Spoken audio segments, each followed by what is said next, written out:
የነብሯ ልጅ። አንዲት ልጅ ያላት ነብርና ልጅ ያላት ሴት ነበሩ። ነብሯም ያገኘችውን እንስሳ ሁሉ በመግደል ስጋውን ለልጇ ታመጣ ነበር። ሰውም ቢሆን የገደለች ታመጣ ነበር። ታዲያ አንድ ቀን የምትመግበውን እንስሳ እያደነች ሳለ የሴትየዋ ቤት ውስጥ ስትገባ ሕፃኑ ልጅ ብቻውን አልጋው ላይ ተኝቶ እናቷ አጠገብ እንደሌለች አየች። ነብሯም ልጁን ወስዳ ለልጇ ልትመግበው በመፈለግ ወደ ጫካው ይዛው ሄደች። ሴትየዋም ወደ ቤቷ ስትመለስ ልጇ አለመኖሩን ስታይ ብታለቅስ ምንም አልተገኘም። ነብሯ ልጇን ወስዳ ለልጇ ልትሰጠው ስትል ልጁ አይኗን ሲያያት የልጁን አይኖች ማማር በማየት እንደ ራሴ ልጆች ባሳድገው ይሻለኛል ብላ ለራሷ ወሰነች። ከዚያም በኋላ ልጁን ልክ እንደ ራሷ ልጆች የተንከባከበችና የመገበች አሳደገችው። የነብሯም ልጆች በባህላቸው መሰረት ምግባቸውን ራሳቸው እያደኑ ነበር የሚመገቡት።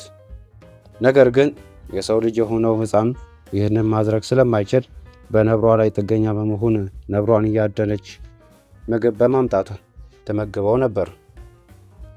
ይህ ታዲያ ለነብሯ ሸክም ከመሆኑ በላይ ነብሯ ራሷን እየበደለች ያላትን ሁሉ ለልጁ ትሰጠው ነበር።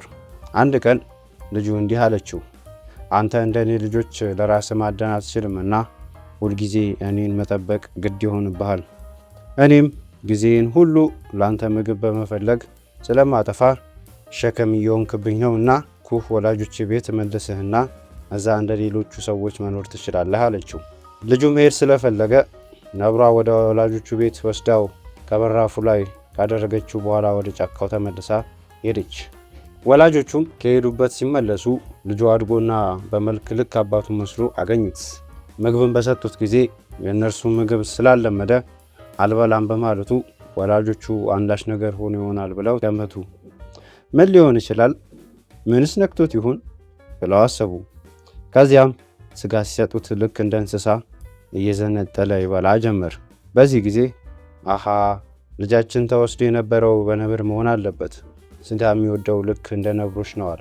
ነብሯ ግን ልቧ ከልጁ ዘንድ ስለቀረ ማታ ተመልሳ ድኩላ ገላ በየቀኑ ከደጃፍ ላይ ትተውለት ጀመር። ልጁም የኋላ ኋላ የወላጆቹን ቋንቋ ስለለመደ በሴት ነብር ተወስዶ ማደጉን ነገራቸው።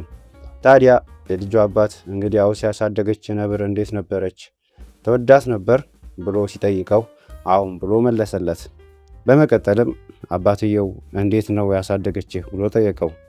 በዚህ ጊዜ እንደ ወትሮ ነብሯ ድኩላውን ይዛ መታ ከደጃፉ ላይ ልትተወው ቆማ ነበር።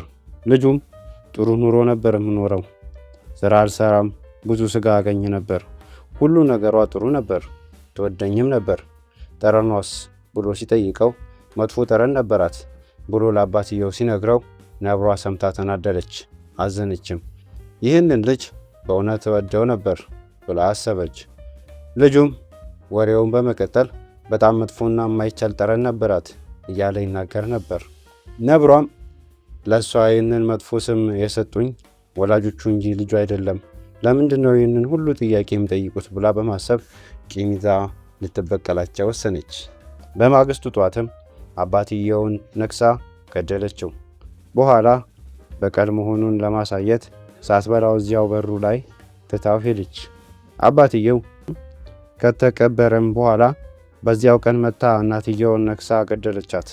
በኋላም እርሷንም በቀል መሆኑን ለማሳየት ሳትበላ ትታት ሄደች። ነብሯ መሰደቧን ሰዎች እንዲያውቁ ፈልጋ ነው። ልጁም በሐዘን ተቆራምዶ እያለቀሰ ከበሩ ደጃፍ ላይ ተቀመጠ። በዚህ ጊዜ ነብሯ መታ ያንን መጥፎ ስም የሰጠኸኝ አንተ አይደለምን? ወላጆችህ ናቸው። አንተ መልሼ ስላመጣሁ እነርሱ ሰደቡኝ። ይህ በጣም ያሳዝናል። የገደልኳቸውም በበቀል ተነሳስቼ ነው። አንተን ልገልህ ይቅርና ልነካህም አልፈልግም።